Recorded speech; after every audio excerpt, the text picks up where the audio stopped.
It's Tuesday night, the time is right. Grab a seat, growing live tonight. Golden glory tales untold. Legends rise where the rivers roll. Flash in your pan, come on in where stories start and the fun begins. Treasure hunters, miners too. Tuesday night, we're here with you.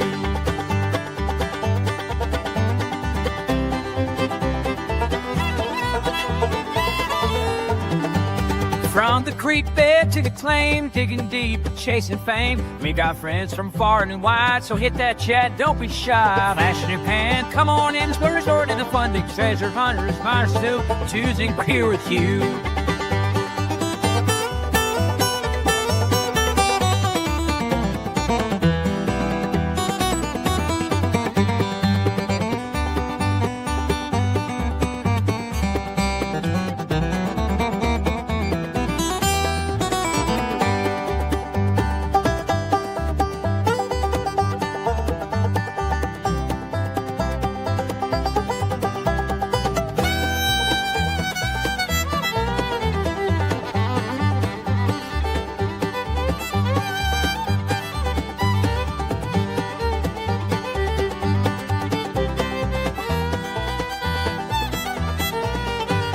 Who's got payers, got gold? We do. Who's got stories never told? Let's hear 'em. Who's here for the biggest prize? Tuesday night, Hangout Live.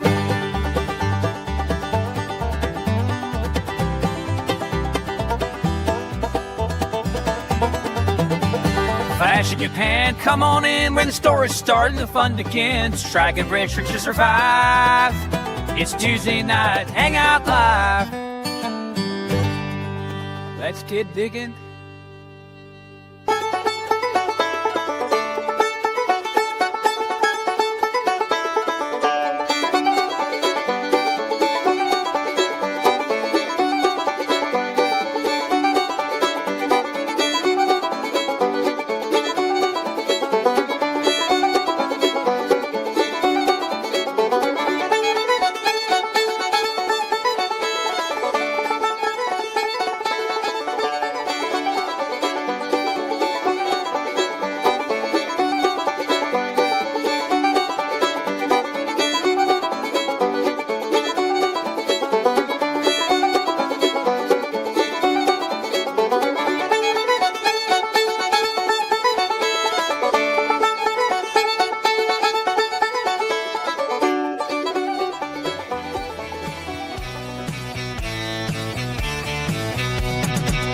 Digging deep, sifting through the sand.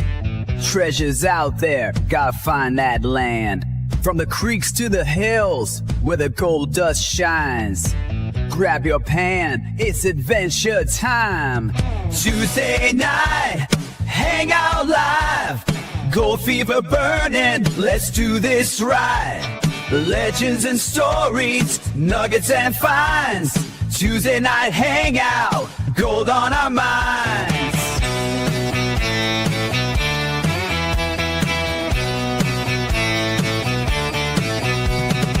Prospectors, diggers, metal in hand. Hunt down history, striking rich land. Chats rolling fast, the crew's all here. Raise your glass, it's time for some cheer. Tuesday night, Hangout Live. Gold fever burning, let's do this right. Legends and stories, nuggets and finds. Tuesday night Hangout, gold on our minds.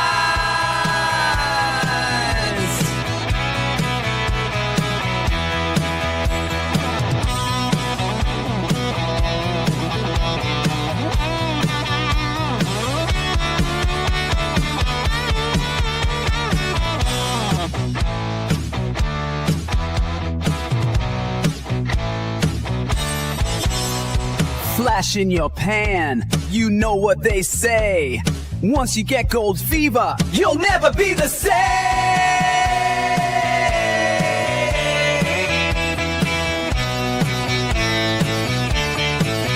Get your pans, your picks, your gear in sight. Tuesday night, Hangout Live. It starts tonight.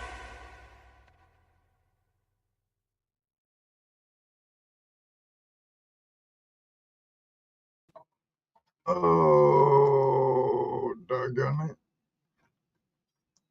I forgot to take off that layover. Hey, everybody, how are all of you doing tonight? Welcome to another episode of Tuesday Night Hangout Live. Tonight, we have an awesome member of the prospecting community.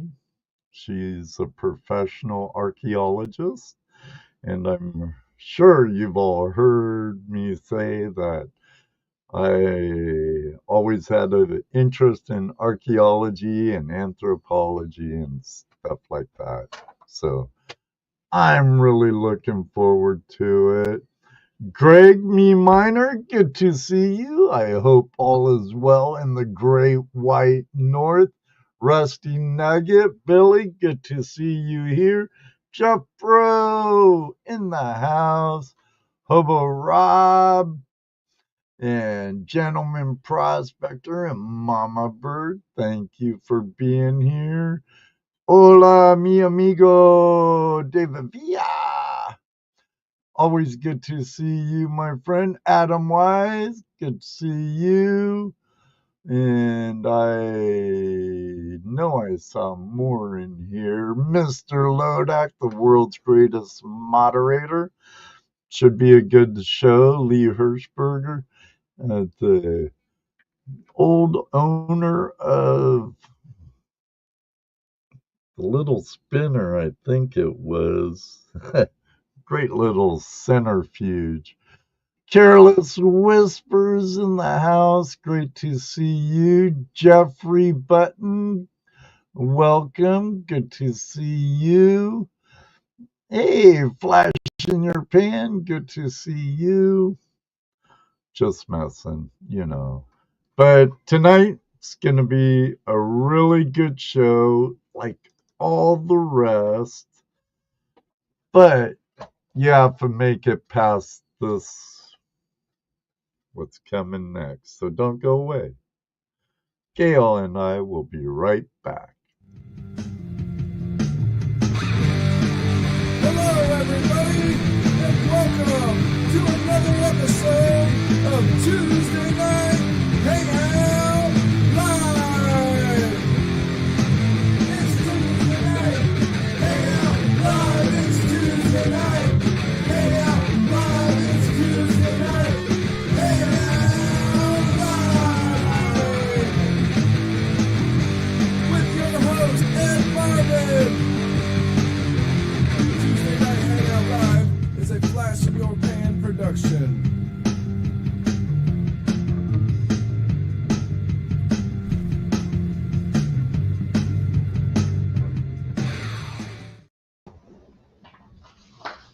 Welcome, Gail. Welcome to Tuesday Night Hangout Live. Thank you. Well, thank you. And it's just such a pleasure to be here. I've been really excited about this ever since you first invited me to do this. And so here we are. It's Hey, about everybody. time, huh? Yeah, well, March got here pretty quickly, didn't it? Yeah, time flies, you know, and I trying to schedule it out like 3 months in advance, and some people say, wow, that's just so long, and I go, time comes up faster than we think. Correct. Oh, Me Minor says Greg, he's a big celebrity here in YouTube land. He was also a really great guest too. Says, welcome, Gail. Looking forward to this. Well, thank you. And I heard all the people that you shouted out. And so hello to you. And thank you so much for being here. And this is great. I got a lot to talk about, I guess. Once I start, I can keep talking. Well, that's good because I'll give you the whole screen and it could be a Gail show tonight. because you have all kinds of artifacts to share, and I'm sure you'll share their provenance with us. Mhm. You know, Yeah. all kinds of neat stuff, and I kind of like that stuff. Mm. So Yeah. I wish I could say you're my first archaeologist as a guest, but no, I think I've had, well, Ben from Kratos Magnetics. He's Mhm. a professional archaeologist, Mhm. and I've had him on. Tried to have on an amateur archaeologist who works closely Mhm. with professional archaeologists, but he had terrible signal and it didn't work, so I had to go to his dig and film it. Yeah. But B3 Relic Recovery, great to see you. Gail, Hey. Mandy Candy. Yeah, I see Mandy. I'm seeing the chat now, and it's great to see everybody. And usually I'm in there saying hello to everybody, hearts, smiles, high fives. So Right. just, imagine that coming from me. Well, I want to just sort of, you know, clear up one thing. I am not a professional archaeologist. I've never What? been paid. I've never been paid as an archaeologist. I've been a Oh. professional. So if I said that along the way, I don't think so. No, But I assumed you were a professional archaeologist. well, never say never. I'm a late bloomer, so it could It's happen. never too late. I hang Never out with too old. archaeologists all the time, and Cool. hopefully some of the archaeologists that I spend the most time with, they're actually pretty interested in finding out about this channel and Uh-oh. have given me permission to, use the stuff. I'm a member of the Institute for Maya Studies, and so they're quite excited about that. So who knows? They might be, you might start seeing some of them. Well, what I thought I would do is kind of talk about. I'm going to take a sip of water. Um, Kind of my journey through archaeology and how I got interested in it, how it got started. And I'll tell you, just like a lot of things, it kind of evolves, but it's really always been part of my life. And just preparing for this, what that did is it really Okay. made. I'm having some issues. Okay, I'm I'm sorry, trying to get you. Oh, I didn't touch not anything. you. It's not you. It's on this end. There we go. So it's all you, Gail. Okay. Oh, goody. Hello. So, um, anyway, the process of thinking through, like, what do we talk about, right? What do I have to say? Because my archaeological journey and kind of quest, so to speak, has really gone through a lot of different phases. Mm-hmm.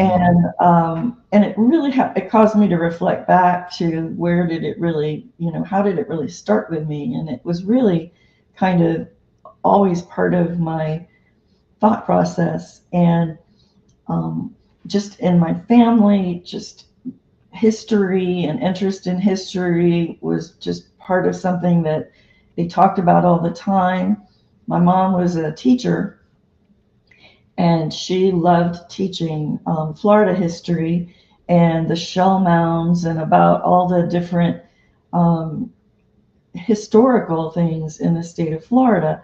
So I lived in Miami. It was just natural to me. My dad was born in Miami, and he knew of a lot of different places from Old Miami, as they called it down there.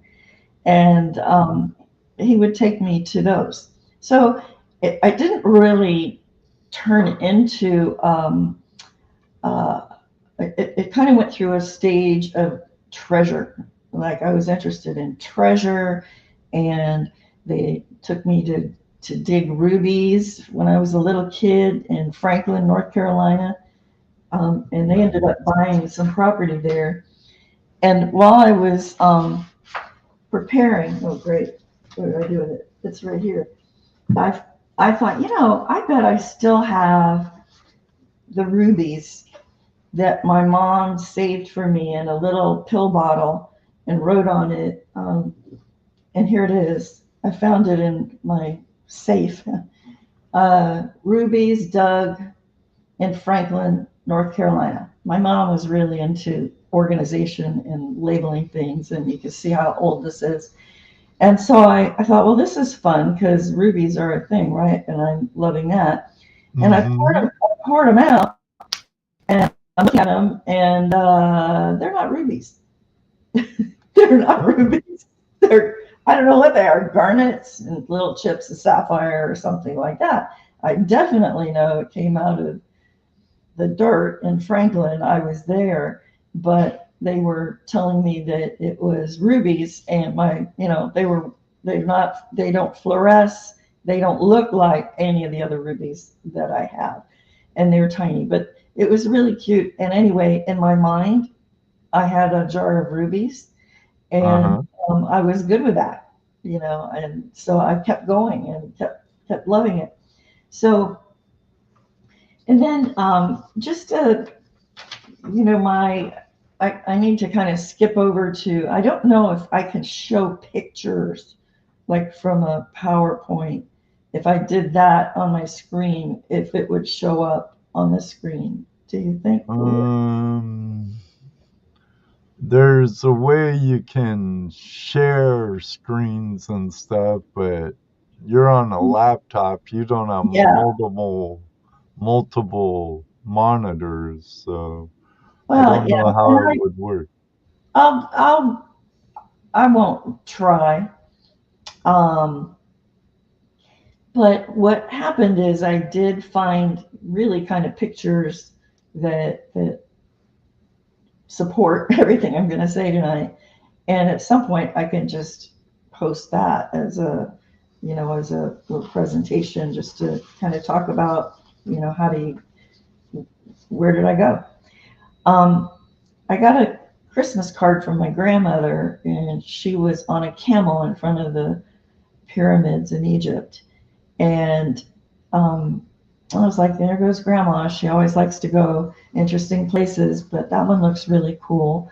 And I really started to get excited about Egypt. And so I think that was the first part of what I started thinking and identifying as, what do I want to do? I want to go to discover things in Egypt and be an archaeologist and be an Egyptologist, and I was maybe 8 at the time, so I had a ways to go, but I read a lot and was avidly interested in that.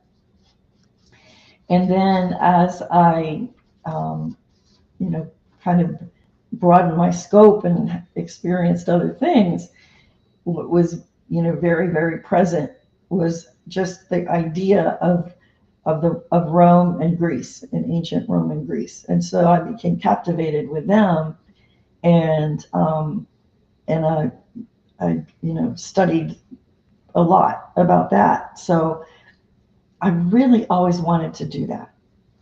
Now, while this was all going on, first, wait, let me go back to at some point along the way, because I lived in Miami, and I love the ocean. And I want to show you the cover of my favorite book as a kid. And this was just, I mean, honestly, this can just sort of sum up my entire, thought process. Ah, Florida undersea treasure. Right. So naturally, I wanted to be an underwater archaeologist. And I didn't really distinguish between gold and archaeology. But I wanted to be that kid, is what Right. down to. So, when I got old enough to, I guess I was in my teens, I started learning to scuba dive and got certified, advanced open water certified. So I was ready to go, and I loved diving. And so that was something that I just did a lot in the Florida Keys, in the Caribbean and the Bahamas, and always looking for sunken ships. And in fact, did a lot of dives on sunken ships, but most of them were not wooden and old. They were just sunken ships, and there's a lot down there. Right. And so then I went away to college, and I was a freshman, and I started at Stetson University in Florida, and I didn't know what I was doing. Right, you're 18, and no, I didn't know you had to do things. I just thought you just, up until that point, you were told what classes to go to. And so Right. I had a lot of things that were assigned as a freshman first semester, but I had an elective, and I chose Archaeology 101. And it was on Monday, Wednesday, and Fridays at 8 a.m. And the professor was Dr. Mark Lovelace. And on the first day of school, the first day of class, my first class ever in the university, right? The door burst open, and this man came in like a tornado, and he was so energetic and so fired up. He was an older man. He was not a large man. He filled the room with energy. Mm-hmm. And he had just gotten back from his dig. He was one of the people and archaeologists that discovered the walls of Jericho, right? Cool. And then I realized his angle and what he talked about. He talked about archaeology, but his experience was very much in the biblical archaeology kind of realm. And there were some students that were older that had been on a different dig, and they went to Egypt. And so I thought, this is where I belong, right? And I'm going to be going on these digs, and that did not work out. First of all, there was no Archaeology 102. And I didn't know that when I signed up for 101, right? And Stetson was not a school really for that arena. It just happened they were lucky enough to have Dr. Lovelace there. He was amazing, and he was very, very well respected. So it just kind of it gave me kind of fix at that time to get the the overview of what it was going to be.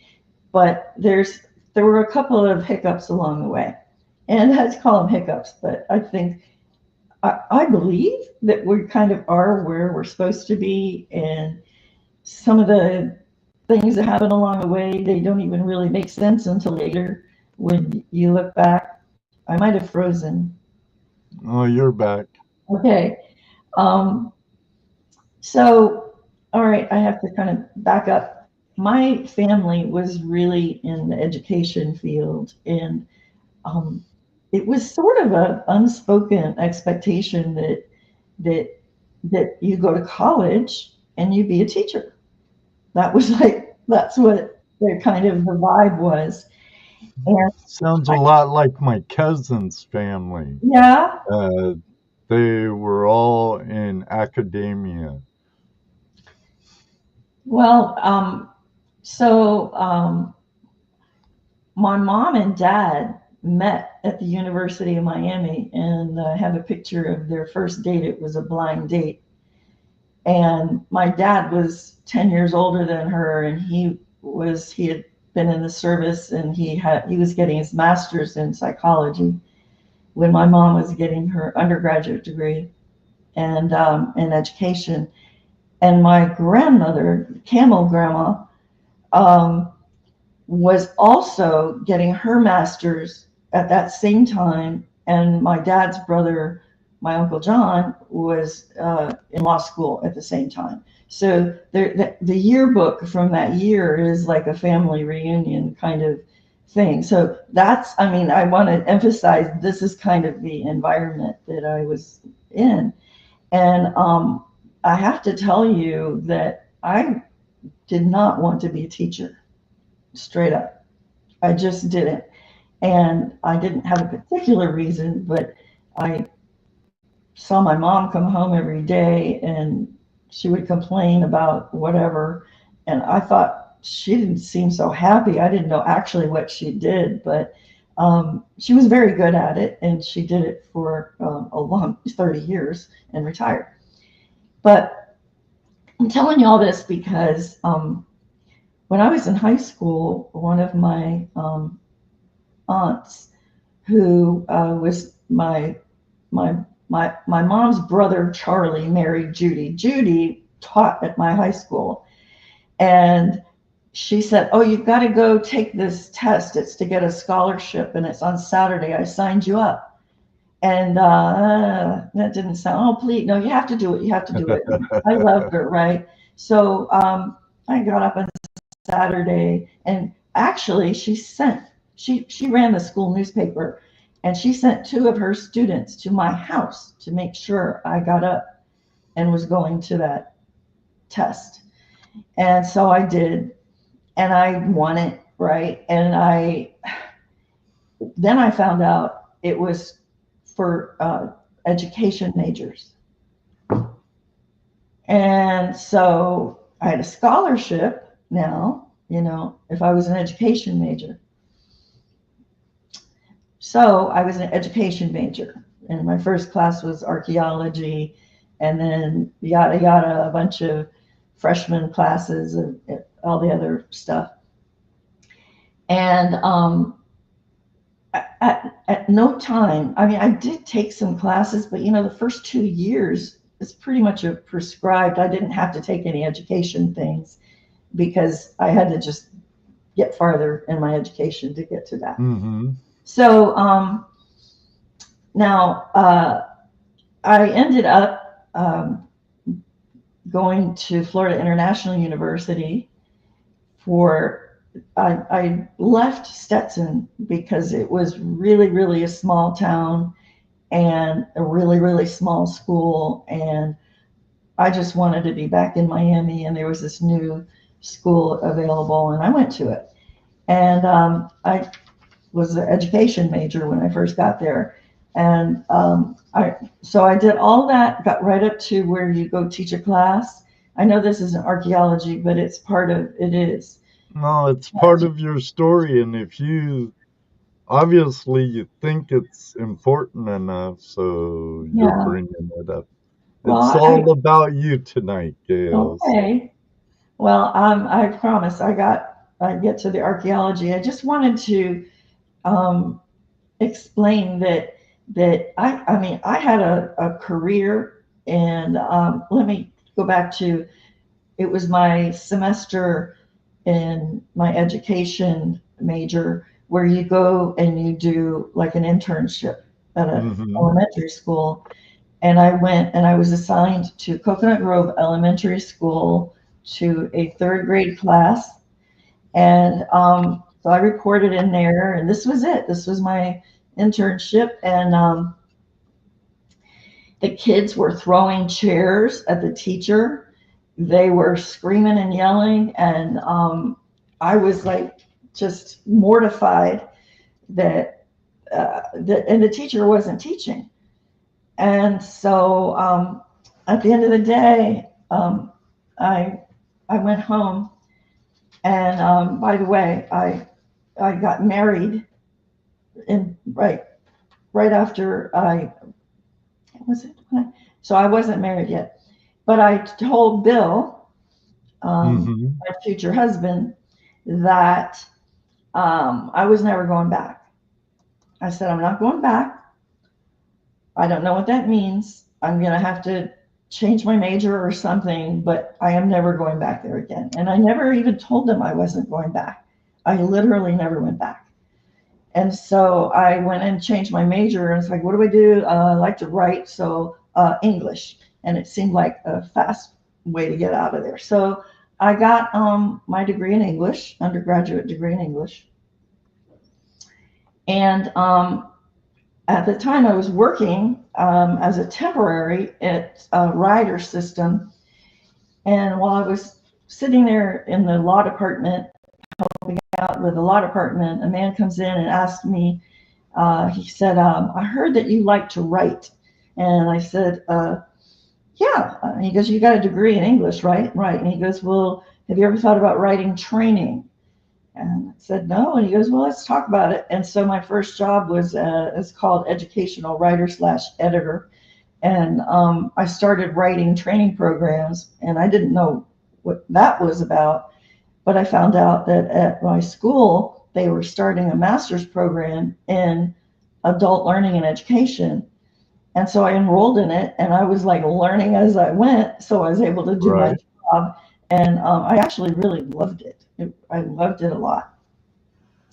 So anyway, I married Bill, and at some point in the master's degree era, I started having babies. And the first one was like just when I was graduating with my master's on my oldest son. Okay. During the first years, when we got married, we started traveling.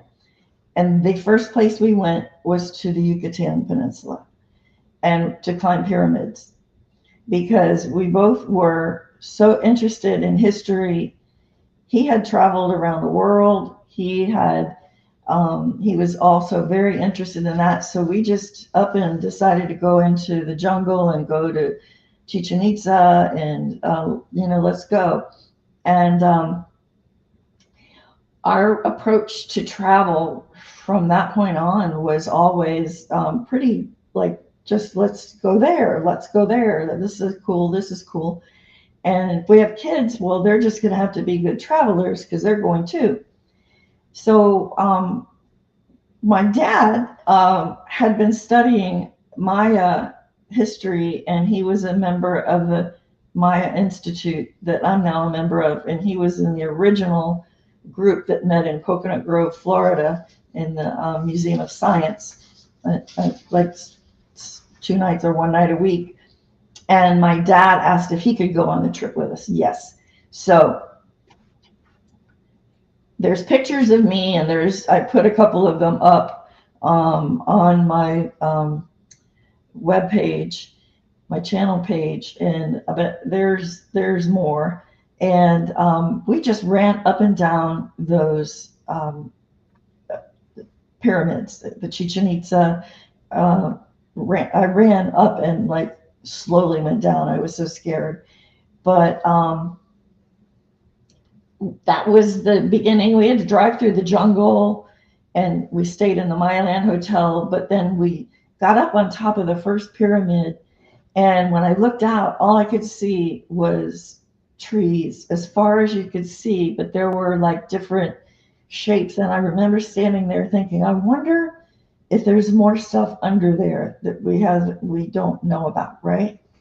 Right. And, I remember thinking that, and then it turned out we heard that there was another cool pyramid in a town or city called Uxmal in the Yucatan Peninsula, a little farther, and we went up to Merida, and then we drove into Uxmal, and there's pictures of that. And and Bill and I went to that pyramid. I don't think my dad went that day, but we took pictures of each other there, and I put them together in a little thing that I'm going to probably post tonight.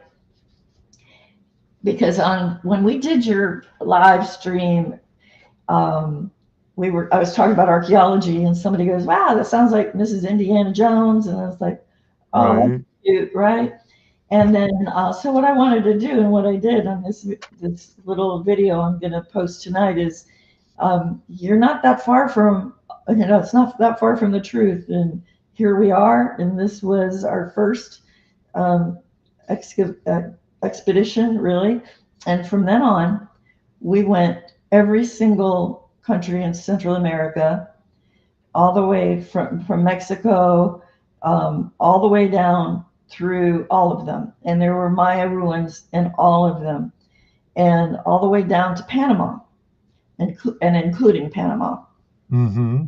And well, the only thing that we did not do that we wanted to do was go to Tikal, and what that required was a little plane taking you over the jungle, and so that doesn't sound that cool, but that's how you have to get there.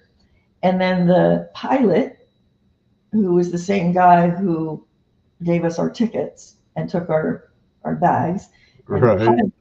then he had us fill out a piece of paper with our weight and our next of kin. And we said, you know what? I'm not going. So I'm sure it would have been fine, but that was, I chickened out on that one, and we just never did that. So anyway, then on those kind of jungle travel kind of things, where what we wanted to do with the kids is take them to, England, Europe, just places that are a little bit easier and more kind of, entry level, I guess. And so our kids traveled around a lot.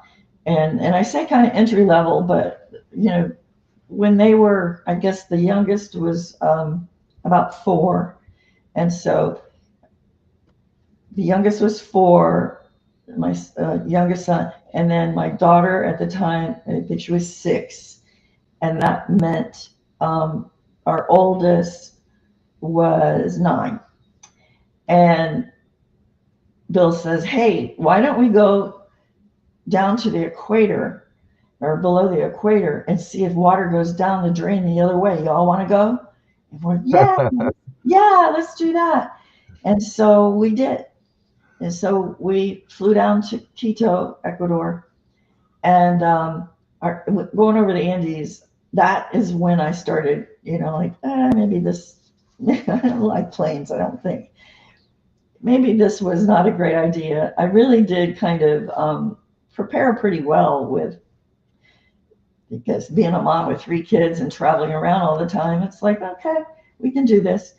And then when we got there, we wanted to go see a group of indigenous people who really had very limited contact with anybody, and they still lived in their, huts, and it was at the headwaters of the Amazon.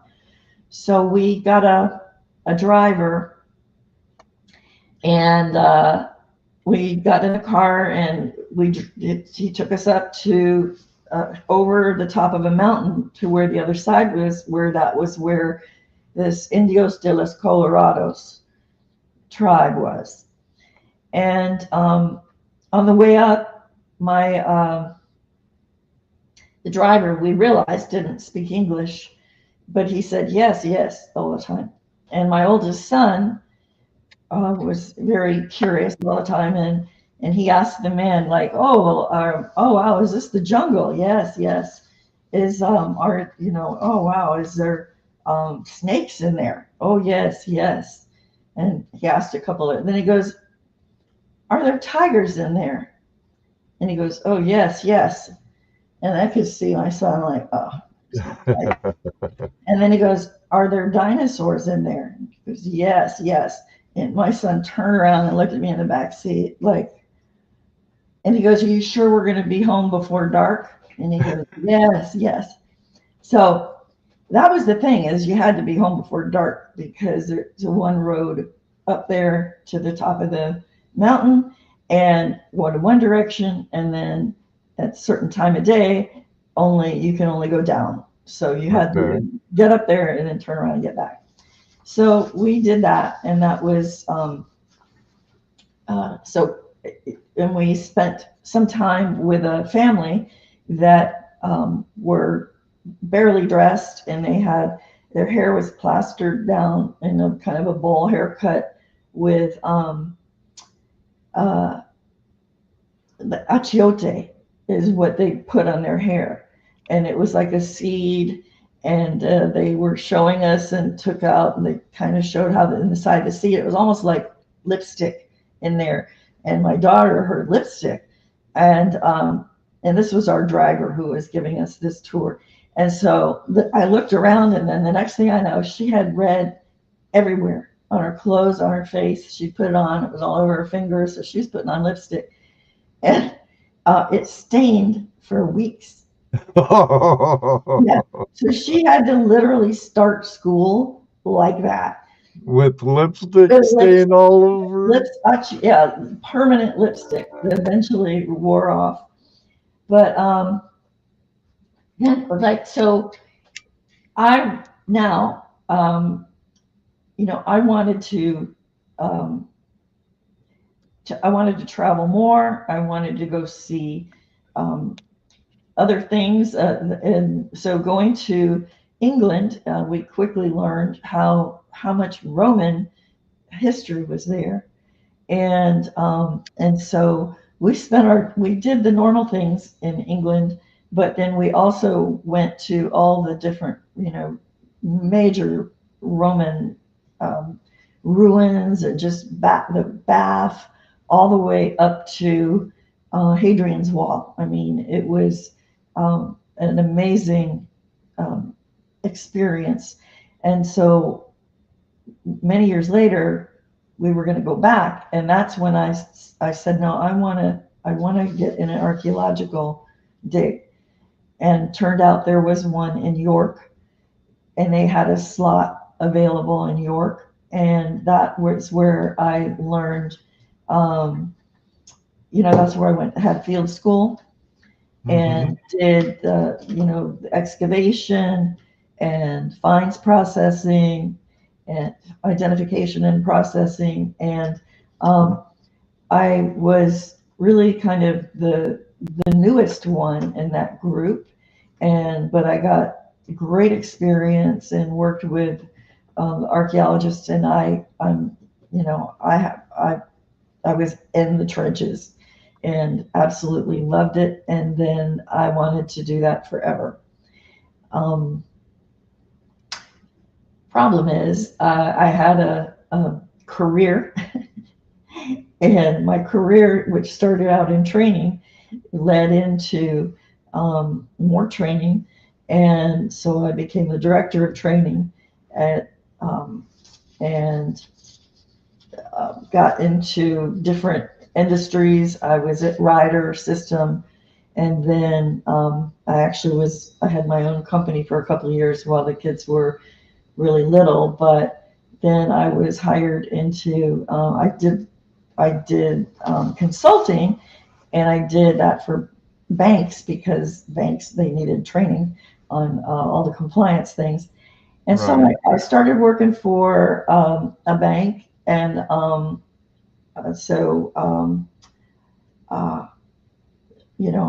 was a vice president there, and had the training and marketing, and then I did that for a couple of years, and then I heard that Royal Caribbean was going to start a training department shoreside and wanted a director of training, and I just knew that I was going to do that. And so sure enough, it just worked out that I got to do that. And I worked there for many years, and first training director, and then over time started to expand and get more involved in other areas of human resources. And because recruitment and orientation and working with all these people from all the different countries, it was very, very exciting. And then we moved, and I went back into the banking world, and eventually was a senior VP in HR in a big bank that's changed its name now. But it was wonderful. This is what, enabled us to travel and have benefits, and have really, it was sort of an and instead of an or. And when we moved to Cincinnati, then I got back into a dig there with Dr. Ken Tankersley in the University of Cincinnati, and participated in the dig at the Shawnee Lookout. It's a Shawnee Lookout park. It's a fortress, actually, they believe. And it's a park. And I guess it's west of Cincinnati, a bit over on the Greater Miami River, and basically where it meets. Is it the Great Miami River that meets the Ohio? It's in that vicinity, yeah. And so it was in there, and that's when Dr. Tankersley was saying, people have been standing here, looking out here for 15,000 years. And until we moved to Cincinnati, I did not know about the Hopewell culture. I didn't know about the mound builders. And I was blown away to think I've spent my whole life looking all around the world for archaeology and history and mysteries. And basically, they were everywhere around. And that is when my whole focus flipped into really wanting to understand the Americas. North America, Mesoamerica, South America, and studying all those. And I really increased in self-taught with all the great courses and Dr. Edward Barnhart, and each one is like 40 hours of lectures long, and there's 3 or 4 different ones, and I always had a commute, and every time I drove, any job I had, it was an hour each way, so I got a lot of reading done that way. So anyway, let me kind of mention that another thread that I didn't talk about was my fascination with Roman pottery, and that started on our first trip over there, and it kept going, and so I started collecting it and purchasing it on eBay from field walkers who were finding it in the topsoil. I don't know. It was kind of early on, and I wasn't. I just thought if they're for sale, then okay, I'll buy them. Right. And I did, and I have a huge collection that I really can't even begin to explain. But what I'd like to do is just flip over to another camera here and show you some of that stuff. Let me see. Ooh. We got some treasure porn, you addicts. Okay, here we go. I got a lot of that. So now, when I did the dig over in New York, it was literally at this fortress, and it's with the York Archaeology Trust of York. And this is the most detailed book I've ever seen. And every page is about literally only the pottery that was found at that location. And, you know, they've illustrated, it froze. I think it froze. There we go. So every single piece is illustrated and documented. And in the back, it tells you in detail who made it, literally where did this exact material come from, based on the markings and the color, who made it, a lot of the stamps, and signed it. And I was just fascinated with that. So I began kind of collecting that. But I also got very interested in Florida, and I have a couple of the pieces. I had talked about them a little bit before, but let me get to this. You can kind of see the pattern on this, and this this is from the St. John River area in Florida, the Ayas Indians, and it was found in the St. John River basin down there. And I was just fascinated with that. And so I have some pieces of that. Somebody somewhere, when we were talking about doing this, asked if I have any kind of bone needles or anything. And I said, I think I have one.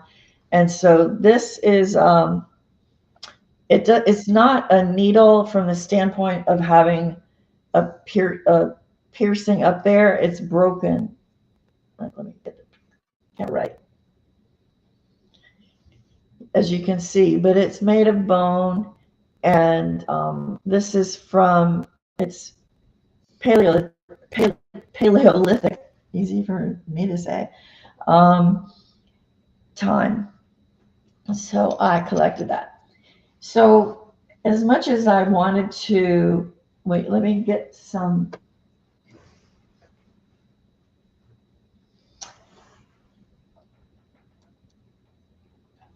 Let me switch back here. Okay. Just for a second, because there's things I can hold. I want to hold up and show. One of the other things, this is a little tangential, but not, was the whole time I was going through this, I was fascinated in treasure hunting, right? And there was a contest in the 80s, and I participated in it. And it was another one of those chapters in my life. It was this one, Treasure in Search of the Golden Horse. And the idea was there were clues in there, and you would find this golden horse and win it. Ooh. So, oh, that was cool. I found it in a bookstore. I read it, and I started getting into it. And when I tell you started getting into it, I got into it. And it was fascinating. And what happened is there are areas in there that required code breaking or just trying to understand codes and ciphers. So that took me into studying cryptanalysis. And I was always interested in that with the, in our first trip to England, going to see the Rosetta Stone. My mouse pad is a Rosetta Stone. And there's a picture that I will have in what I post that shows a close-up of the Rosetta Stone, because I was standing there. And then there's a picture of me with it. I can't find, but I know because Bill took the picture of me standing there next to the Rosetta Stone. But I did what I planned all along, and you could get close enough to touch it, and I did. And there was a guard sitting right there, and this guard was looking at me because it was kind of roped off and everything, and I was just standing there like smiling for a picture. And then I went boop, and I turned around and left, and she I didn't get arrested or anything, but I am so happy I did that. Anyway, so the whole story of the Rosetta Stone and deciphering and learning other languages, I was always into that. So that part of treasure really got to me. And I started studying code breaking. And I joined the American Cryptogram Association. And every other month, you get a book like this, and it's full of codes to break. This is last month's, and I only, on this page, I only got this far, but it's all pencil and paper code breaking. And what you learn, not only, I mean, you learn every kind of cryptanalysis, and that was helpful in breaking some of the codes that were in that treasure book. I could talk for a whole hour about the treasure hunt. I ended up with a partner that I did finally meet him, but he was a stockbroker in Tennessee, and we talked by phone every day for years, traded clues, and then we knew there was this other team, these are two guys that were pretty close, and they were good. They were sort of like our biggest competition. And but what happened with that is time passed, and the deadline for getting the gold horse had expired. It expired on like end of May one year, and it wasn't till 7 or 8 months later that we kept working on it. By the way, it wasn't even about winning the horse anymore. Now it was about solving it, and so one day I got a call from the other guys, Tony and Nick, and they said, listen, we know what the last step is, and we think we should work together. And I said, well, I got to talk to my partner, Kirk, and so we'll see about that. We got hit by a major storm. We lost our power. I finally told Tony, look, I just can't do this right now. But we did have the answer, so we came in second. So, and we didn't win anything for it. But I learned a lot about cryptanalysis, and my code name, my nom, which, if you're a member of this, is Kenilworth, and it's because I wanted to see Kenilworth Castle when we went to England the first time, because I so loved Robin Hood and Kenilworth, and so that was my name. And so that was a sidebar, and so I spent a lot of time kind of chasing treasure too, and so then let me get to the. I talked about the Hopewell. I know. This. I have to turn the other camera back on. Wait till you see this. Okay. Before I leave this, I want you to see this one shard here, and I hope you can see it. And I'm going backwards there. And what I see, which is the top, this way, you can see there's little, sorry guys. It's okay, right there. Yeah, circular kind of ridges that go in different directions. And then there's a figure here that looks something like a mask or a bird or something, a person. But it's a highly stylized picture. So, and somebody gave me this who might be here tonight. And so, Aaron, if you're here, I told you I would figure out where that came from, and I think I have. Aaron, if you're here, wave your hand. Yeah. Yeah. So this book, Archaeology and History of the Native Georgia Tribes, is fantastic reference. And so in looking at this, I found that the best match that I can get is that it's a Swift Creek, which is the middle woodlands time. And if you can see the markings and the similarity and the descriptions of it, it is dead on. So the Swift Creek pottery was made primarily down in southwest Georgia. However, they found it up through a number of Hopewell locations, all the way up into Ohio. Okay, I'm moving away from pottery,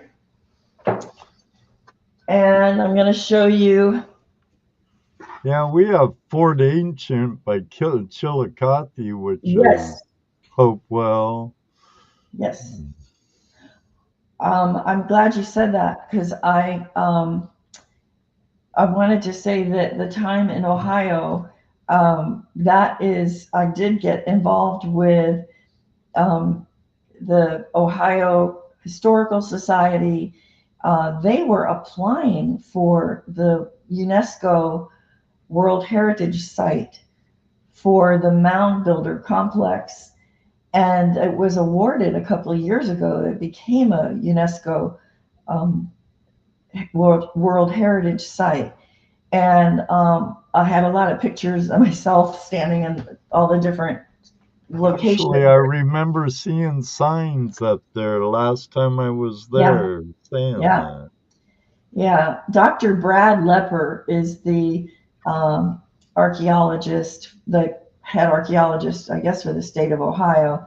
And Brad Lepper is also part of the group of archaeologists that I meet with regularly. And he's done a few webinars with us, live webinars, and just to show his work and the kinds of things that he's been doing. And it's been fascinating.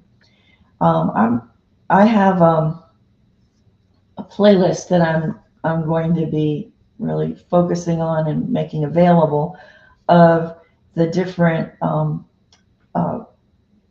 archaeologists that are members of the Institute of Maya Studies and the Archaeological Institute of America. But the Institute of Maya Studies is extremely active, and they have the most unbelievable archaeologists. Anyway, I'll come back to that, but I want to show you when I could not go out digging, I brought the digging to me and started finding that you could purchase uncleaned giant bags of Roman and Greek coins that had been dug up, and they were sold by the lot. So I entertained myself quite a bit with really kind of cleaning and restoring a number of them, and to identify them. So I got really familiar with ancient Greek and Roman coins and looking up, so that would help me get started with that. But when we went back over to London, we found a place where there were a coin show and a like antiquities show that was going on in a little kind of basement place. And it was at Charing Cross area. And when you walk in, there's all these coin dealers, and they were in different kinds of things that were from Roman times. So we got Alexander the Great. We got that coin, and I wonder if I'm going to see if I can get this microscope camera.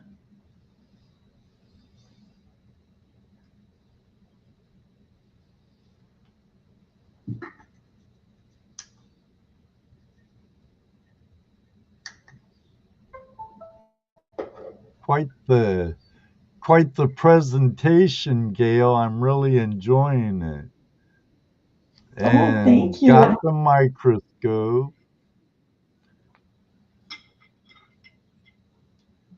Put it this side up. Wait.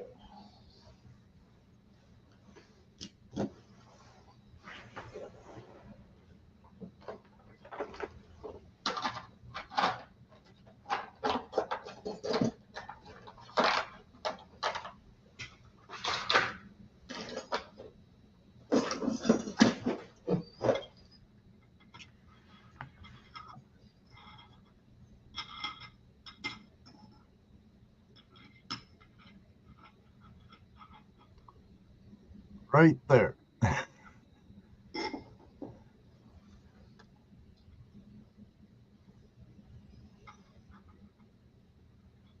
There.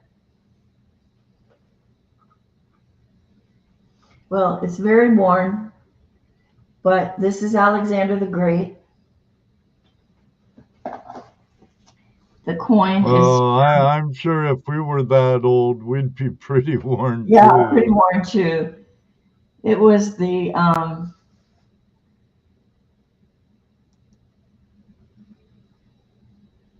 4th century BC.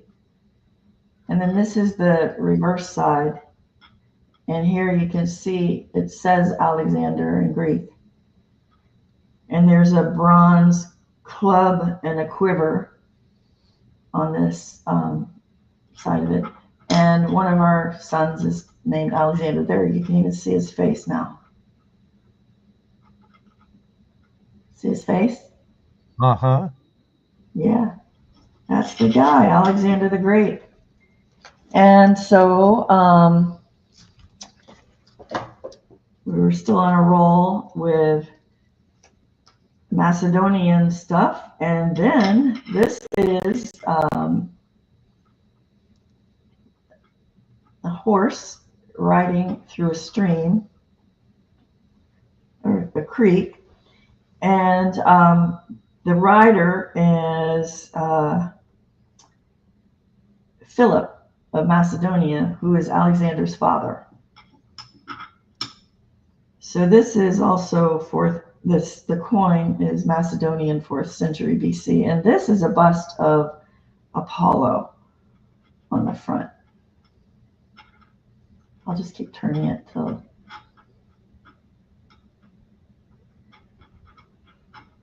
there. There, I can see Apollo? that. Apollo, the bust of The Apollo. Greek god Apollo? Yes.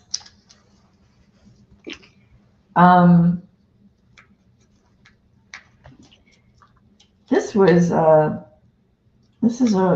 were Greek and Macedonian. This is Roman. And this coin, let me see on this side, there he is. Valentinian I. He was a Roman emperor that defended Britain against the, quote, barbarians. And this coin is it's circa AD 370. So this is towards the end as the Roman presence in Great Britain was kind of wrapping up and scaling down a little bit. And by 400, they were pretty much gone or assimilated into the neighborhood. And gradually,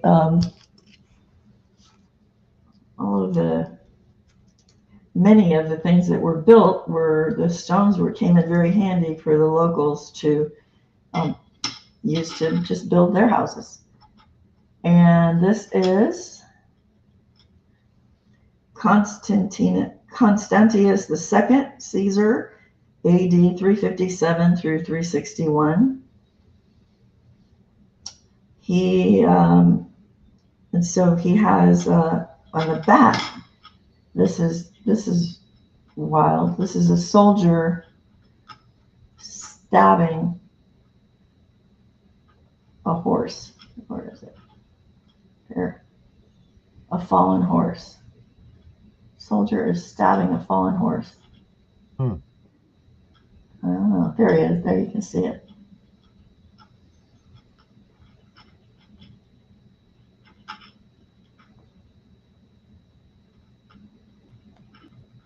Oops, froze. So, No, you're good.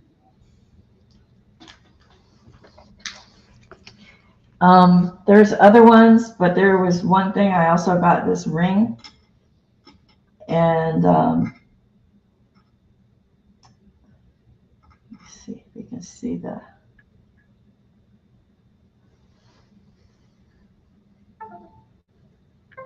Oh, Uh-oh.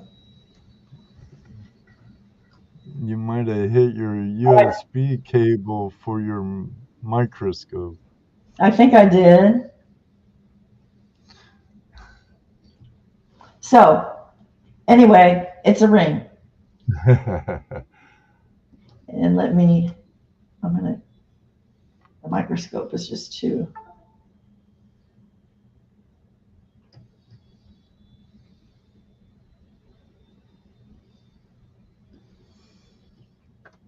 Am I back? No, not the microscope yet. You might have to go No. out of it and come back. Yeah. Let me go to the camera.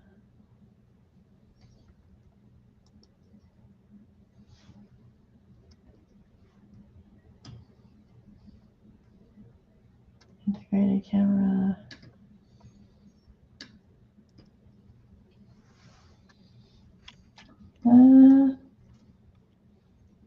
It's not working for me.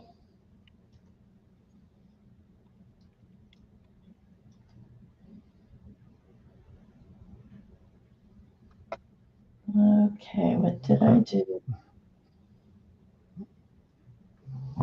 You probably need to go search for the right camera. That's what For I've been yourself. doing. I can see Oh, that I'm looking for either camera. I'll take either one.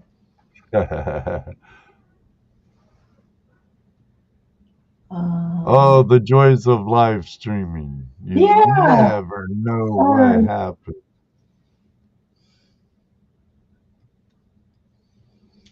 Well, what if, look, if I close this down? Now, if it ain't too much of a hassle, Gail, it might work if you hop out and come back in. All right. So, you should be able to use the same link and everything. No, poof, she's gone. See what I'm wearing, Mama? Got my Mama Miner, and the green doesn't get affected by my chroma key. Told you I'd wear it tonight. Keep up the good treasure hunting. Me, come out here to Ohio and hide one.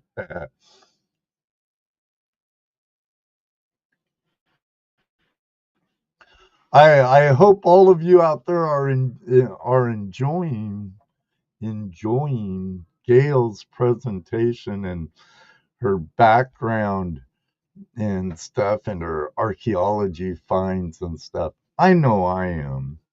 And if any of you all should know that I love traveling. My dad was a history teacher, so we traveled every summer, 6 to 8 weeks every summer. And by the time I was in high school, I'd been to all the lower 48. That's I love wonderful. traveling, but for outside of the country, I've only been to good majority of the provinces of Canada, the lower end, and Mexico, mostly Baja, because I'd go down there and surf. But That's ever that's a make it to good way to you? see There were some questions. Mr. Lodak says, I wonder if she has There's Treasure Inside. It's an active treasure hunt book. I don't. And What should I do about that? Donkey. I don't know. I think Jaren, Mr. Lodak, might have it. And I don't know. Is it for all kinds of states, Mr. Lodak? I don't know. But Aqua Donkey, our friend Aaron, asked Gail, do you know Robert L. Hunker? I do not. There's your answer. And Josh, thanks for gifting 5 memberships. And thank you, Minor Ma, for the $1.99 super chat.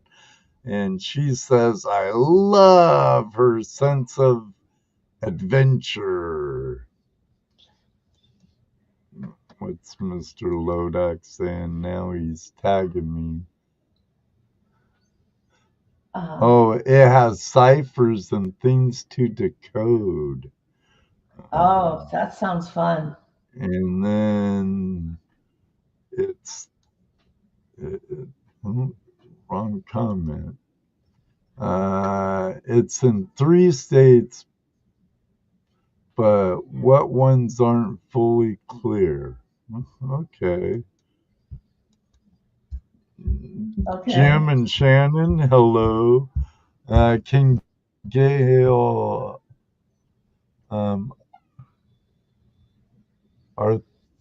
authenticate artifacts with a certificate of authentication? So not until I'm employed by a university in that capacity, or any other kind of entity. You know, I give opinions, but you know what, Ed, you had said something about like my stuff, like what do I bring? And I travel light, and I have pictures of that. I have one shirt and pants that I consider my archaeology uniform, and I've been wearing the same one for my whole life. And I almost wore it tonight, but I decided, no.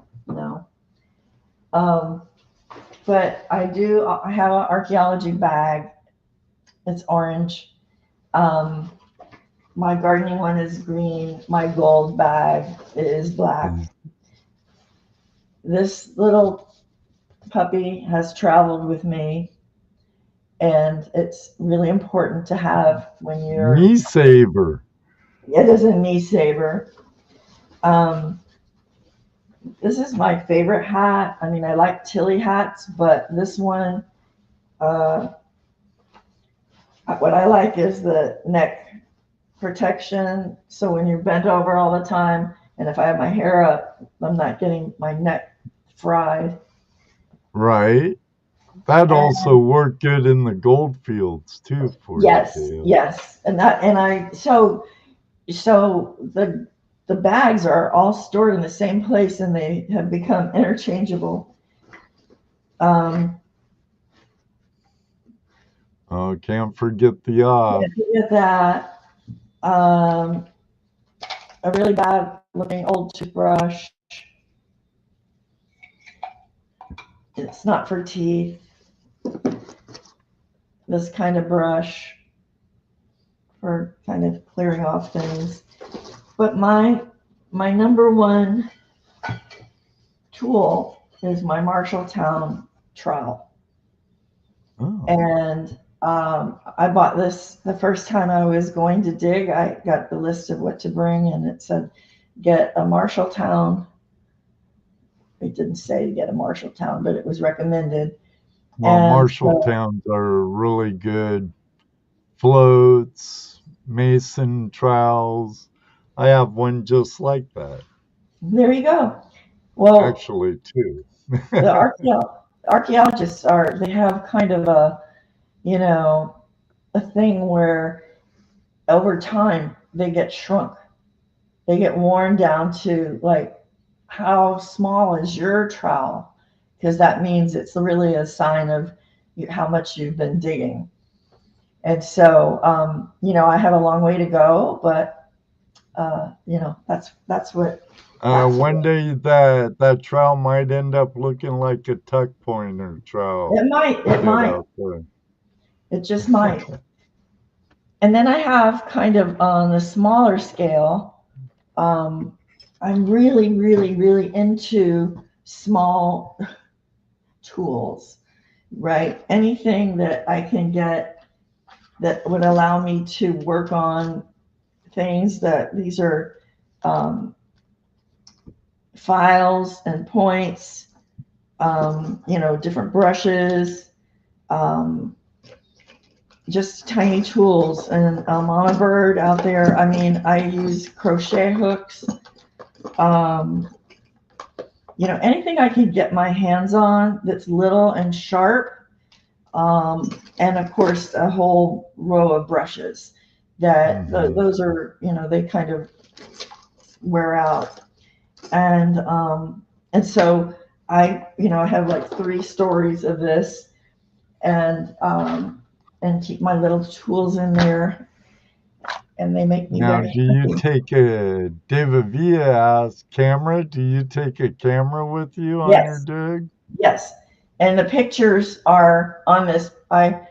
They were like pictures, paper pictures, and I was able to get them scanned, and so they're uploaded, and I put them in a PowerPoint, so you can see, especially the Ohio dig, and the not. I didn't take as many pictures in York, but certainly at all the other archaeological sites in England, and one of the other ones that we spent time with the archaeologists is at Vindolanda at Hadrian's Wall.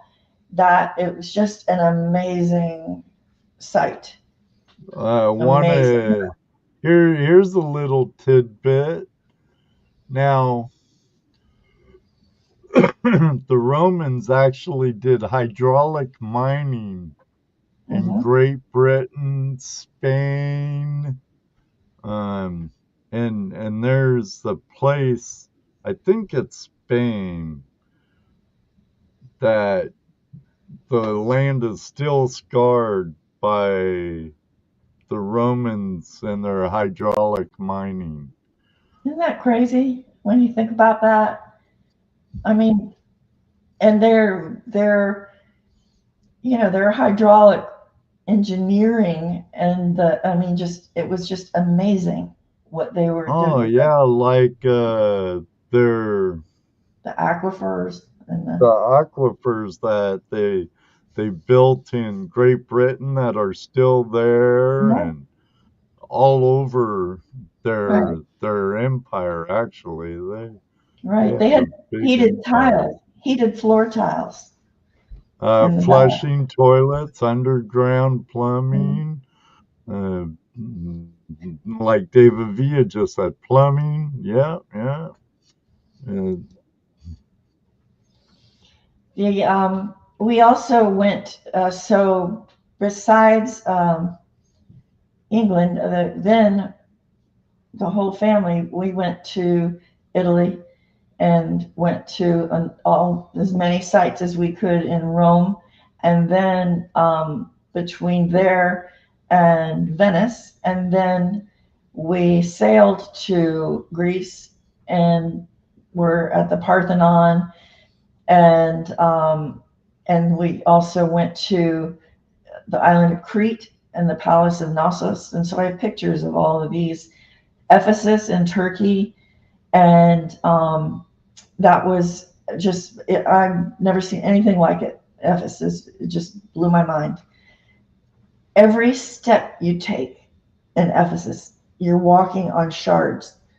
And so I'm walking around. I literally wrapped every shard in tissue and like gift wrap tissue to move because I didn't want them to get broken. They're already Right. broken, but not on my watch. They're staying exactly as they are. But then in Ephesus, you can't take a step without walking all over thousands of shards. Anyway, Bill Marsh, Ohio Relic Hunter, wondering if you ever been to Israel. I did not. I almost got a chance to go with my grandmother and mom, and I just wasn't able to go on that trip. But no, we very much, I mean, that is just an amazing place that I wish I could have gone. Well, I didn't even you're get to still Egypt yet. young, Gail. You might get I there. know. I know. No, I'm not. No, I'm absolutely. One of my friends that I worked with at most recently at the university, she's also interested in it, and so we hatched a plan to go on a Nile cruise and then go to Petra, and so we're going to go do that. Oh, Petra would be really cool.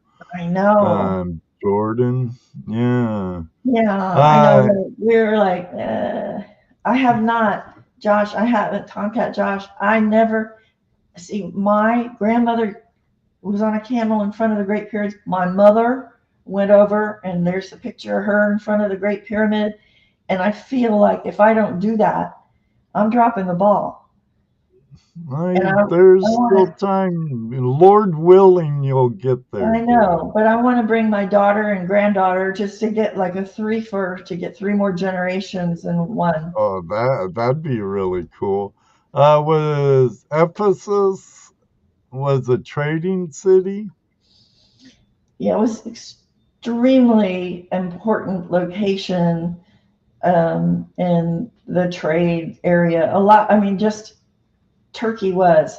If I could have gone to anywhere and dug, I mean, or been in a dig that I haven't done, if I could only pick one place, it would be off the coast of Turkey, in the like the turquoise sea, the Anatolian Sea, with so many ruins in there, and it's kind of up past north of Ephesus where Troy was. Oh my gosh, underwater archaeology. It's really cool. Be the next Tomb Raider. Yeah, yeah. It's really I feel like I'm walking a fine line that I'm so respectful of the archaeology and the science of it and the having everything be documented and in place, and it doesn't belong to me. And then I mean, but if I'm out and about and I find something, it's mine. I have mixed feelings, Gail, to be honest. I think anyone interested should be able to without too much hardship from academia. Um, and now, granted, if you're robbing graves, you're robbing Yeah, graves. But right. if you come across a old campsite, or an old village on farmland or whatever, and the owner gives you permission to do a dig, and you do it where you record it, and so everything from that dig has its provenance. Hmm. I see nothing wrong with it on an amateur scale, even if, like, the amateur archaeologists I know from the Blue Jackets Historical Society and stuff, they give all the fines to the property owner. And then the property owner decides what goes to the historical, if the guys doing the work have anything, but it all goes to the property owner. And Greg Shipley does a great job. I've enjoyed a day with them on the dig. They find it, they record it, where they found it, take pictures, and I think they do a great job for a bunch of amateur archaeologists with a very huge passion in history. Yeah. I don't disagree with that. I think that people who, take the time to understand how to do it and what to do, there's frankly so many places that everywhere you look, somebody lived there. I mean, there's not really anywhere that's never been touched before. So I agree. Well, the planet's so old, and I have views that I don't talk much about on this channel because this channel's not about my views on certain things, But I hear metal detectorists and say this. For all you detectorists out there, Torchy, welcome. And Tony and stuff, Tony's in Colorado, and I've heard him say, "Oh, I'd love to metal detect like New England, because there's a lot more history there." Tony, I have to disagree. There's history all over. Like, my dad's a California historian, and they've found Celtic sites off the Sea of Cortez that date back 2,000 years. And people travel. People have always traveled. People have always migrated to where there's new resources or whatever, or mass destruction episodes and natural disasters have driven them away, or they've been pushed away. This tribe pushed away that tribe, and this clan pushed away that clan from Mongolia to Ohio.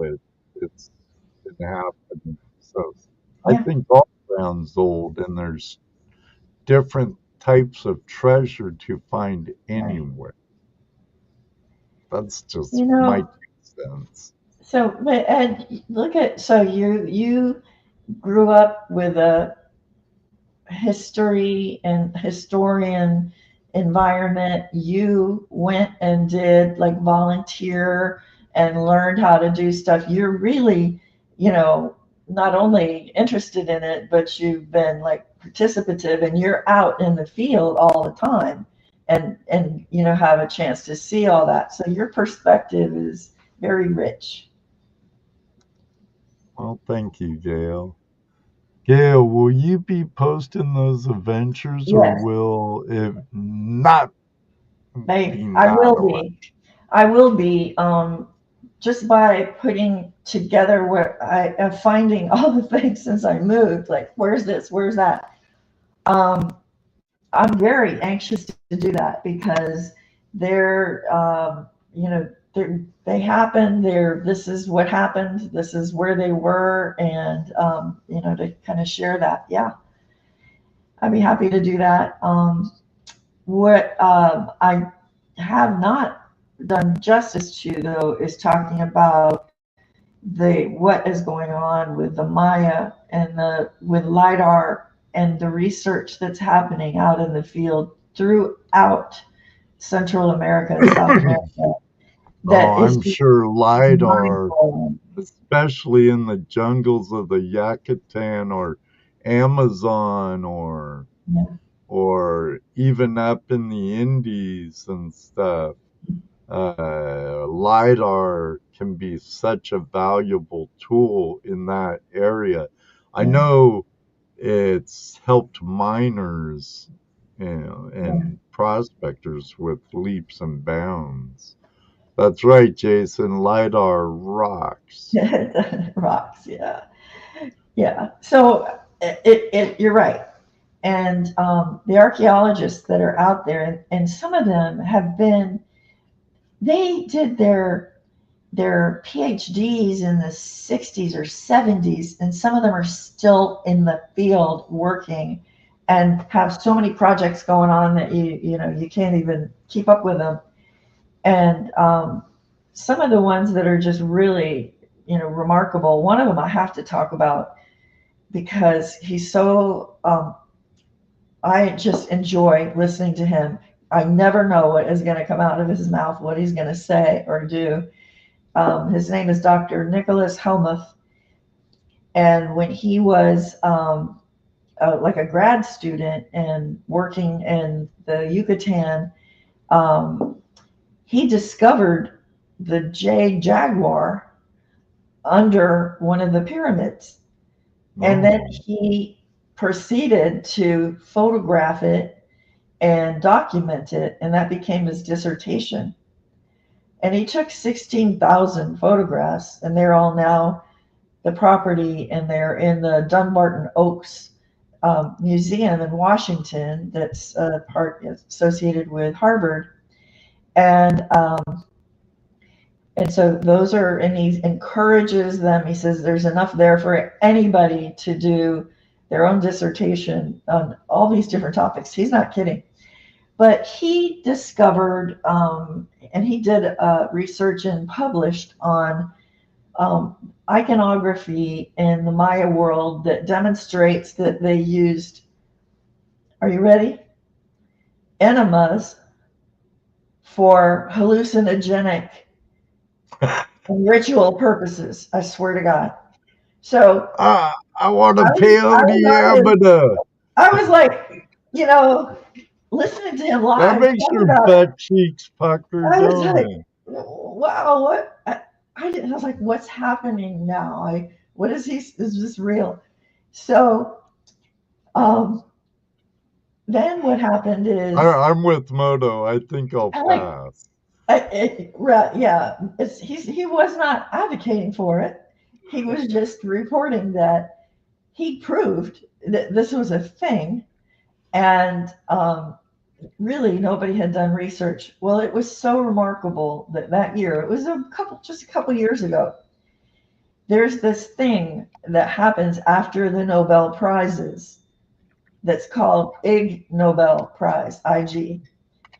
And the Nobel Prize winners of that year, they get together and they pick certain research to award the Ig Nobel Prize for some kind of research that first makes you laugh and then makes you think. And sure enough, Dr. Helmuth won the Ig Nobel Prize for that. And, he is, I just respect his work, and his enthusiasm is just endless. What he's working on. He's working on just a lot at the time. We talked to him about 2 weeks ago. And so, so he is one, and there's another couple of women that I'm going to post their video on one of their research presentations that they did.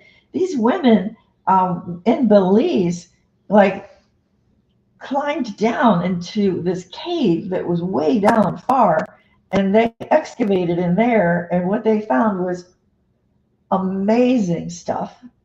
And they've been publishing work on that since forever, and they are still talking about it. And there's something about these people that what draws them out, and they live in conditions in the jungle, and there's no transportation or whatever. I just think that they're amazing. I just have such respect for all of them for the work that they do, and they're thrilling to talk to. So we do live things like this where we're all, and they let me play, and I'm in there, right? They like it, and I happen to have and have possession of just from an accidental, somebody that I worked with at Ryder way back in the very beginning gave me all these photos that were from the last original photos of the last archaeological expedition in a sacred cenote in the Yucatan. And these were original photos. And I thought, well, I shouldn't even have these. So I tried to give them back to Ryder, and they're like, who are you? What do you, you keep them. Well, eventually I donated them to Dumbarton Oaks, and now they are there. And they wrote an article about me and these pictures, and it's called Atslander. And I'm going to go ahead and post that too, so you can see the Atslander magazine publication is an amazing monthly thing that just covers everything that's happening in archaeology in the Mesoamerica, North America, South America, and it's just it's a lot of fun. So if you're interested in things, it's all these free resources and any kind of new updates. So I just wanted to mention that, how exciting that is to me. Mandy's Candy with the super chat. Thank you, Mandy. Great show, Ed. Gail is great, yes, and full of knowledge. They've been. Thank you, Mandy. Nice. Thank you. Great comments in the chat. That's so nice. Well, I'm, like I said in the beginning, it's like if I start talking, I could keep going. And because it's that's fine. We have about 20 more minutes. and I found another treasure today. And I have been whining about this since we moved here, and even possibly before. I knew that I had purchased some gold maps from H&H Engineering, and he lived in Cape Canaveral area. He's a former retired NASA engineer, and I think somebody, maybe Karen, somebody else has some great old maps, and I couldn't find them, and I knew I would never throw them out, never ever. So I was looking for that book on the treasure with the golden horse, and I found it in a box, and in the box were your gold maps. I found this, and in this, here they are, gold maps, and they open up to be huge. And this one is the Dahlonega, Georgia one. This one is Atlanta, and then the other one is Cartersville, Georgia. I don't know why I got that one, but I did. Well, probably because you live in Georgia now, right? No, I got these when we lived in Florida. Before I was even knowing that we would be in gold. I just had. See, okay, it was meant to be. Everything happens for a reason, and you brought that up more or less earlier in the show. I see, the longer I live, the more I believe that. And I want to say there was just amazing things that would happen out of the clear blue, for example, on these digs, where when I wanted to go to that dig in York, I kind of imagined, oh gosh, I want to be like on their website or something. I want to be like, I just want to do this. And I ended up, with a picture of me on their website. It's not still there, but as Bill and I were walking into the dig through the woods to go to the Shawnee Lookout dig, a man came up to me with a microphone in the woods. Hi, my name is so-and-so from NPR. I understand you're going to work on a dig. Can you talk about it? Like, what? Okay. And I talked about it. And he talked to Bill. answered his questions. What were we doing? Why were we doing it? And they put it on NPR back in the day. I mean, I don't know. And then, but when I was in the dig, the first day, what happened is I was digging things up, and the head archaeologist that was supervising, his name was Toby. And I would go, Toby, what's this? And he goes, it's a rock. Like, okay, Toby, what's this? It's another rock. And so we went through that. Toby, what's this? He goes, that's a piece of Samian ware. And that's the moment I learned about Samian ware. And he told me where it came from, why it was there, and how important it was back in the day. So I had this mini lesson in Samian ware. And then 10 minutes later, the public can watch this. And there were people standing there watching the archaeology going on. And this young man said, have you found anything today? And I said, yes. Let me show you. It's called Samian ware. And I said, it's very rare. This is where it came from. And I was like, I did not even know this 15 minutes ago. Right. I got a chance to show somebody, something that I just learned, and pass that along to some young person that had an interest in it. And so those are those kinds of things that, like, where you're glad to be there in the moment, and it's longer, it's more of a experience than you think it is right now. Mm-hmm. It connects. Well, this is a little off topic, well, kind of, sort of, but Kirk, Secret Creek prospecting adventures in God's country. Where did the ancient people get their gold from? Did they prospect rivers and mines like we do? Yes, and yes, and yes. We were talking the Romans 2 millennia ago used to hydraulic mine. It wasn't invented in the Yukon. It wasn't invented in California.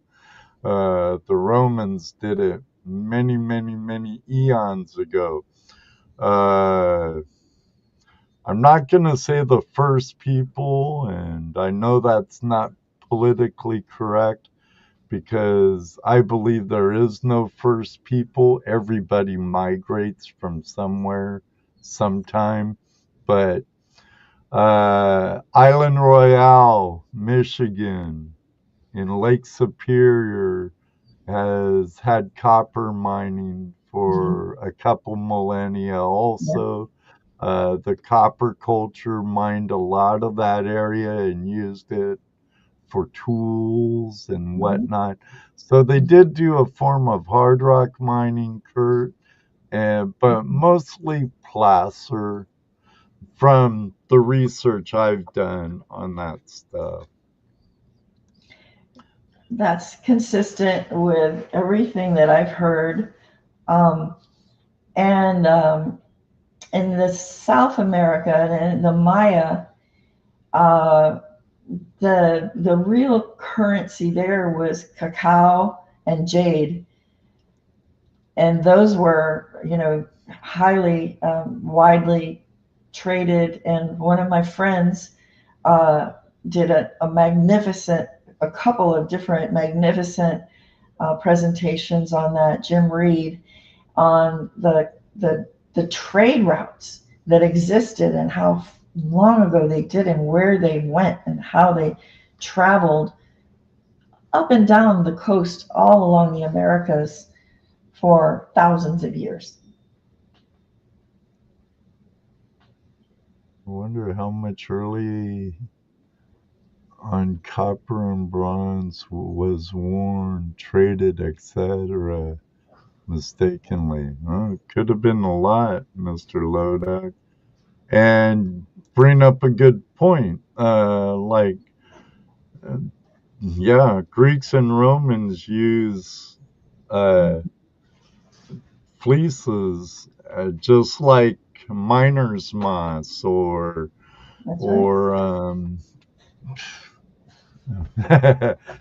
carpet in their sluice boxes. Very true, Brad. Yes. Yeah. Yeah. Yeah. So they're people find the rare things. One thing that fascinated me in the Ohio museum, the historical museum that was in Columbus, they had incredible collections there, and they had this burial mound where they found what they will call a prince and princess or something, and they had been clothed in fabric that had like 20,000 seed pearls in the fabric, and they were buried with like the things that were very rare and valuable, including a meteorite. So it to me, just to think about, wow, okay, they knew the meteorite was different and it was cool and it was valuable, and they gave that to bury someone with it. I don't know. That just blew my mind. I'm kind of one of those that believe ancient cultures were far more advanced than many think they were or believe they were. And we've lost a lot. Um, so we're still coming out of the dark ages, so to speak. Um, uh, Ask the Vatican. It's probably in there, or Hainer 13, or at the Smithsonian, hanging out with the giants, right? Yeah. I know that just thinking about the ancient cultures and their understanding of astronomy and mathematics, the Mayan mathematics, I have listened to the experts on that. I cannot even make it through one of the lectures. I have no idea what's going on. It's so complicated. And I just ruined it for everybody. But I'm just saying, it's, if somebody might really like it, I just think, how did they do that? I don't know. But everything is aligned with, sunrises and solstices and things like that. They had great precision in their placement and building of things. Yeah, they and like the Mayan pyramids and the Gaza pyramids, and they all line up with celestials and Yeah. constellations and stuff. So, but back then, they were very keen on what's going on in the galaxy with the constellations. Right. That was one of their clocks for farming or whatever, and for almost everything they did, from religion to day-to-day life. Yeah. It was amazing. Recently, I want to share one thing. Recently, I was really, really, really excited to find out I'm going to get Lord Shadow's bag that's making its way to me. And Right. Gold Prospector had that, and I got an update on the tracking, and it is arrived in, I think, St. Louis by now. But I had said just kind of flippantly that, oh, I do have a Civil War cannonball, and I could put that in and send it along, right? And it's not a whole cannonball; it's a fragment. Oh, And it's cool. so heavy. I have to weigh this thing. I mean, it's very, very heavy. And I couldn't do that to everybody else to have to ship that. So I'm going to say I'm not going to put it in there in the bag, but I will give it to the winner. Cool. Now, did you detect that? No, well, if just seeing it and picking it up, that's what I did. Oh, I mean, okay. it wasn't a metal detector. The only time I used metal detectors was on the coast of Florida where the plate fleet went down, and I just knew I was going to find some gold, and I didn't. Oh, maybe one day. Yeah. But yeah, I do have a metal detector, and we have been wanting to get out and do that, but it's just we haven't done that yet.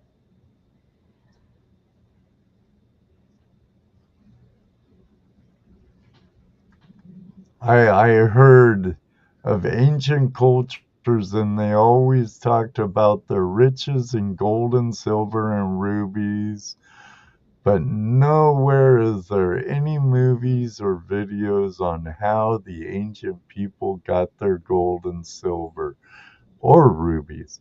Uh, a lot like it's done today, but with primitive tools.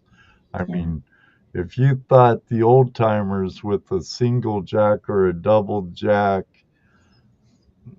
using a candle in a mine was primitive, just think antler tools. And but I actually believe there's some cultures that even had ironworking Yeah.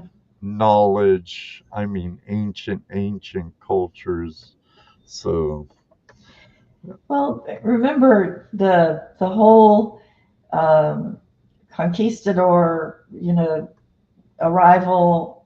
They were looking for gold, no, yeah, that's and why and they they were came here. uh, Get and riches for Spain. right, and as they would come in, whatever that group was, to say, oh, it's not here, but it's like it's up that way a little bit more. So they just kind of just chased around, and some of it was very intentional, and some of the tribes were in communication with each other and just deciding what they were going to do and where they were going to send them in advance so that the people would not be there when they get there. But they were looking for that city of gold, and it No, really wasn't there.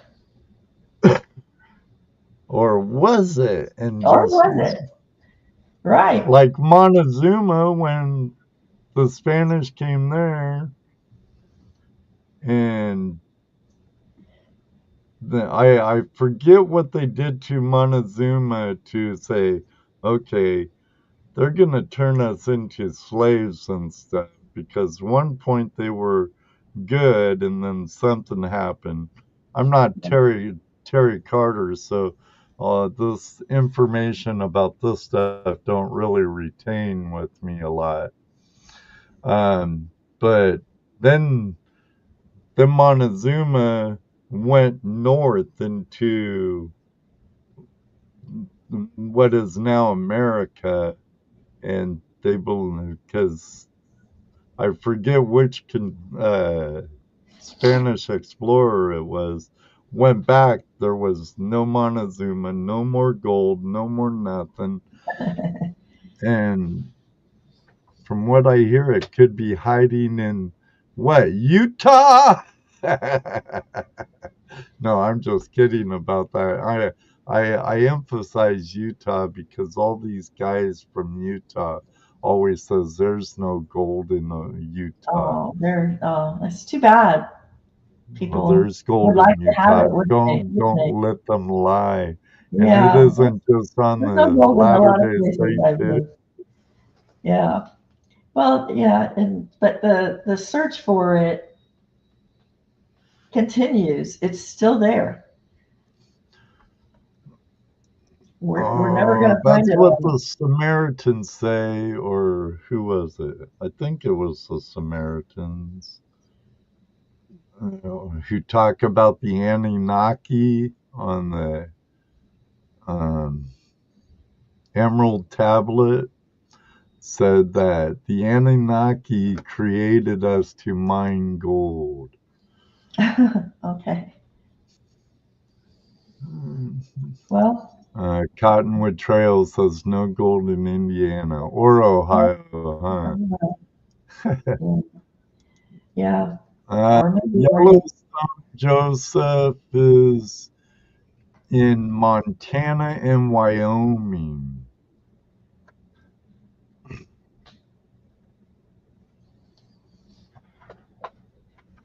Well, and Ed, I mean, you've said this before, just the search for gold. I mean, what's involved in it besides history is you have to really learn to be a geologist. And so, just the day that we moved here to Georgia, I bought this roadside geology of Georgia. It's a fabulous reference tool. Their whole series is a really good one. I have one for Ohio and Indiana right up here. Well, I really love that. And I like to, as we walk around, look at, okay, where are we in that and what are we finding? And, one of my sons lives really close to where a gold mine used to be. And he has a stream, he's got, but he has found some of the most amazing rocks, I'll just say. And I'm going to feature one of them in I took pictures of this rock because I really want to smash that with him. And it's like, we got to smash this one. And I have these other ones to smash too that I need help with. So one day we're going to do that. Full of gold. Boy, Gail, it's like 2 minutes till 10. Time flew by. It did for me. It flew by. Let me get the send a stream giveaway taken care of. Okay.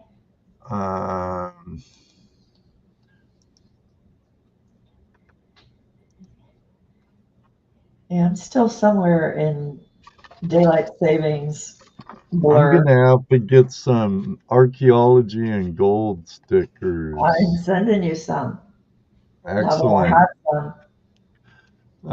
This is for one of my sticker packs. There's the card that comes with it. Has of course it's green, so my chroma key's messing with it. But this is my friend Nicole's sticker, Ohio Metal Maven. Then we have a holographic one from a Canadian friend of ours, All Things Country. Then we have another one from our friends, Alaskan Assassin Adventures from The Last Frontier. Then, of course, you get 3 different flash in your pans. Well, they're all the same design, but 3 different size channel stickers. And you also get a 7th year Tuesday Night Hangout Live sticker. And one from my friends over at Prospectors Dream, the home of Dream Mat. And if I feel like it and I didn't have a long day at work and my subcontractors weren't much of a pain in the butt, I might even write something nice. There's some of them out there that they got a smiley sticker on the back right here, and that's about all they got. Not that I don't love you all, but sometimes I don't feel like writing. I should have been a doctor because my penmanship stinks. My penmanship stinks. But yeah, all hail Gail. Right, Josh? So if you want to get in on it, I'll send them wherever. They're under announced, so it doesn't cost me a bank to send it to the Great White North or to the land down under or something like that. So get in on it. Get in on it. I'll let you all get on it for a minute. And what's up next?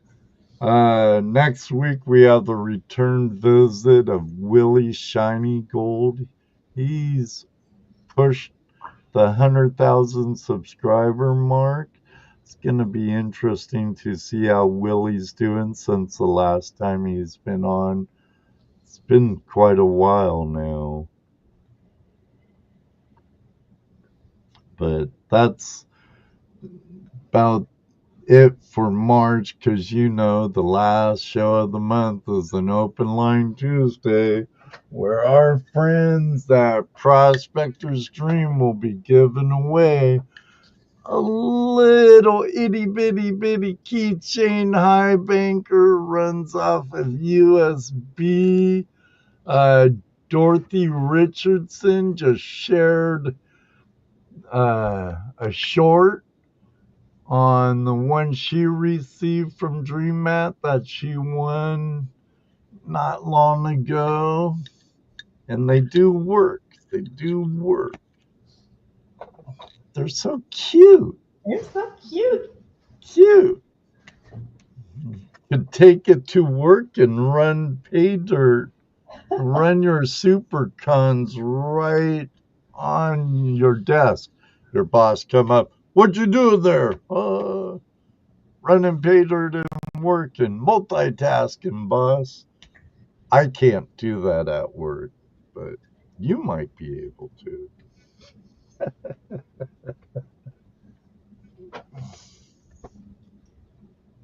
Well, I hope you had as much fun as I did and the rest of the audience did tonight, Gail. And I loved this. Thank you so much. I think that you're a wonderful host, and you bring together people, and you gave me a chance to be part of it, and I'm so appreciative of that. I'm gonna have to book you sooner than a couple years or so, Gail, because I have a feeling we barely scratched the surface.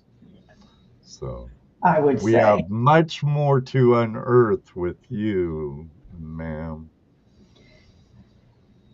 Well, I will tell you, it was really hard to choose what to talk about. Yeah. Oh, believe me, I can understand. It's like,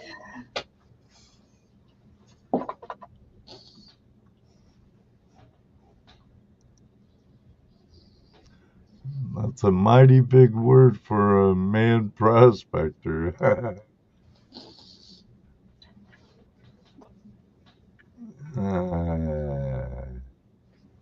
See, Dorothy Richardson, it was great adding Gail.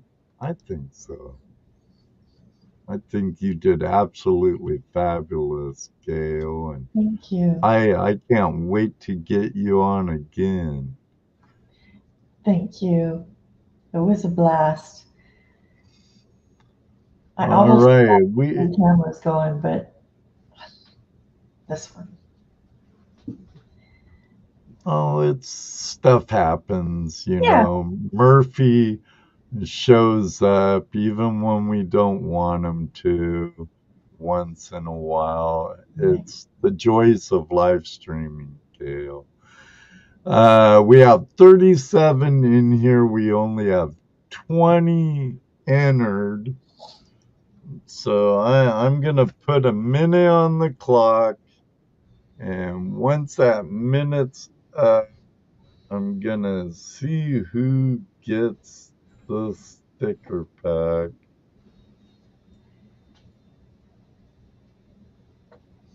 So, do all the states change the clock twice a year? No. Moto, Arizona does not, and I believe there's a couple others. I wish they'd stop it, because they did it with the farmers back in the day, a lot like they did with time zones, which were for the railroads, if I remember right. Arizona and Hawaii does not change time clocks. Thank you, Rob.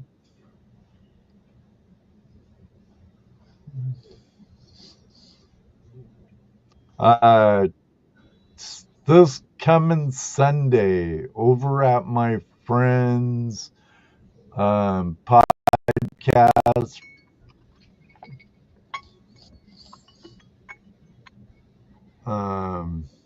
Gold Prospectors Space, here on YouTube, Prospectors Radio, for their Sunday show. They're having the creator of the Lil Gold Spinner, Lee Hirschberger from Northwest Indiana, joining them. Should be a great show. Lee's a very good friend and a great guy. Joseph, congratulations.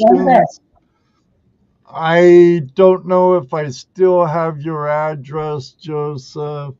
I usually don't keep them if I don't have permission to keep them. So just in case, do me a favor. Email me your mailing address to flashingyourpan@gmail.com, and I'll be getting... I have a few more get out. Kathleen Maples and Stacy and Nick from the Red Dirt Nation. And yours is right here, Joseph. So I should be able to get them out this week sometime. Probably not tomorrow. I gotta go see the tax man tomorrow. The tax man. Again, Gail, thank you very much. I greatly appreciate you taking your time to be here with us tonight. Completely my pleasure. Thank you. Everybody out there, thank you very much for taking your valuable time to be with us here tonight and being part of the Flash fam. Next week's gonna be a great show. Don't miss it. And I'm gonna have to make a list of all the great lives that are in our community so I could shout those out too, because don't ask me now, because I could only think of a couple. So, you know, that CRS you get when you get older. So I'm sure you could guess what I mean by that. So until next time, may you always have a flash in your pan. And you never know, maybe one day too, we'll meet you on the river. Good night, everybody. God bless. Love you all.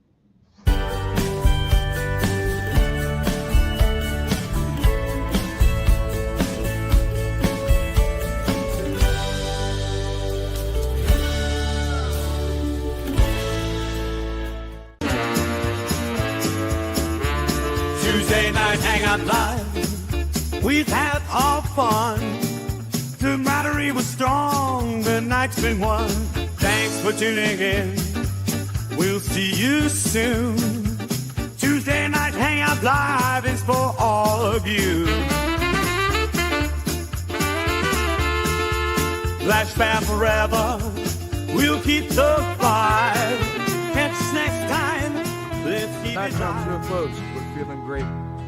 Flash Fam is together.